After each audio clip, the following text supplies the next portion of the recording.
வணக்கம், நான் உங்கள் ஃபின்எக்ஸ் இந்தியா சதீஷ். அக்டோபர் 30ஆம் தேதி இன்றைக்கு நம்ம மார்க்கெட் டவுன்ல க்ளோஸ் ஆயிருக்கு. இந்த செய்திகளை பார்க்கறதுக்கு முன்னால இந்தியாவில் 11,000க்கும் மேற்பட்ட ஸ்டார்ட் அப் சடவுன் ஆயிருக்கதா ஒரு அதிர்ச்சிகரமான ரிப்போர்ட் வந்திருக்கு.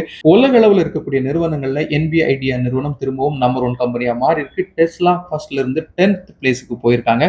தங்கமும் வெள்ளியும் கூட கண்டினியூவா ஸ்லிப்ல இருக்குங்கிற தகவலையும் பார்க்க போறோம். இந்தியாவில் ஸ்டார்ட் அப்களோட எண்ணிக்கை நாளுக்கு நாள் அதிகமாயிட்டு இருக்குன்னு நமக்கு எல்லாம் தெரியும் இல்லையா? இதுல ஸ்டார்ட் அப் தொடங்கி ஒவ்வொரு வருஷமும் அதை கண்டினியூ பண்ண முடியாம நிறைய நிறுவனங்கள் ஷட் பண்ணிக்கிறாங்க.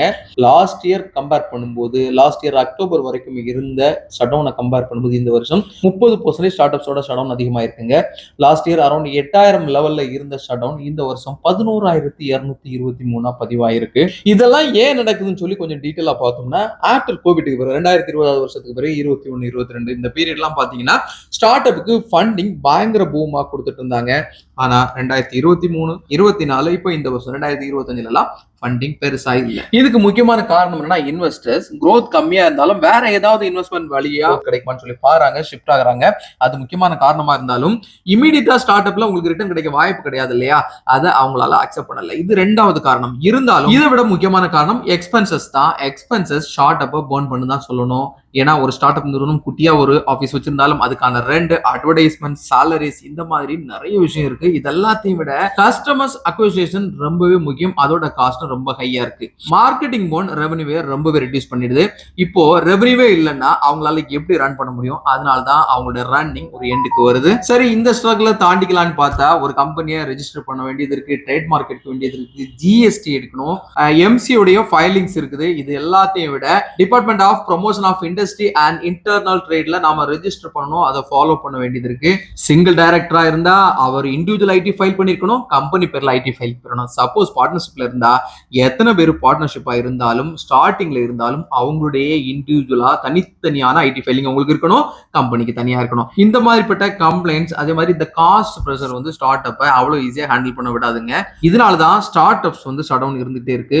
ஒரு ஆர்வத்துல கண்டினியூ ஆகிறவங்களுக்கு இந்த ஸ்கேல் அவங்க கண்டுபிடிக்காம ஸ்டார்ட் பண்ணும்போது, ரன் பண்ணும்போது இந்த இடத்துல உங்களுக்கு ஷட் டவுன் வந்துருது. சில ஸ்டார்ட் அப்ஸ்ல அவங்க ஸ்டார்ட் பண்ணது நல்லாவே சக்சஸ் கிடைக்கும், நல்லாவே பணம் வரும். ஆனா அங்க இருக்கக்கூடிய ஃபவுண்டர்ஸ் இருக்காங்க இல்லையா, அவங்களுக்குள்ளால ஈகோ வரும், டிசிஷன் எடுக்கிறதுல மிஸ்அலைன்மெண்ட் வரும். இதுவும் ஷட் டவுன் நோக்கி டர்ன் பண்ணி விட்டுருங்க. அதே மாதிரி ஸ்டார்ட் அப் சக்சஸ்ல marketing, revenue, cash flow, leadership இது எல்லாமே முக்கியங்க. நிறைய பேர் பேசும்போது ஐடியா இருந்தா போதும்னு சொல்லுவாங்க. ஐடியா ஒரு வகையில போதும்னாலும் ஐடியா மட்டுமே பத்துமானா என்கிட்ட கேட்டா பத்தாதுங்க. அதை எக்ஸிகியூஷன் பண்றோம் இல்லையா, அது ரொம்ப ரொம்ப முக்கியங்க.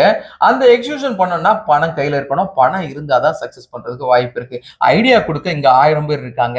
அந்த ஐடியாவோடு பணமும் இருந்து ப்ராப்பரான எக்ஸிகியூஷன் இருந்துச்சுன்னா அது சக்சஸ் ஆயிடும். சரி, நம்ம இந்தியால நிறைய கம்பெனிஸ் வருஷந்தோறும் ஷட் டவுன் ஆயிட்டு இருக்கிறத பேசிட்டு இருக்கும்போது, உலகம் முழுக்க இருக்கக்கூடிய கம்பெனிகள்ல NVIDIA திரும்பவும் நம்பர் 1 கம்பெனியா உருவெடுத்துருச்சு. ஏறத்தாழ $5.134 ட்ரில்லியன் NVIDIA முதலிடத்துல இருக்கு. எல்லாரும் எக்ஸ்பெக்ட் பண்ண டெஸ்லா செகண்டாவது வருமானா? இல்லைங்க, 10வது இடத்துக்கு டெஸ்லா ஸ்லிப் ஆயிடுச்சு. அதுவும் பாத்தீங்கன்னா டெஸ்லாவோட ஓவரால் மார்க்கெட் கேபிடேஷன் $1.534 ட்ரில்லியன் தாங்க இருக்கு.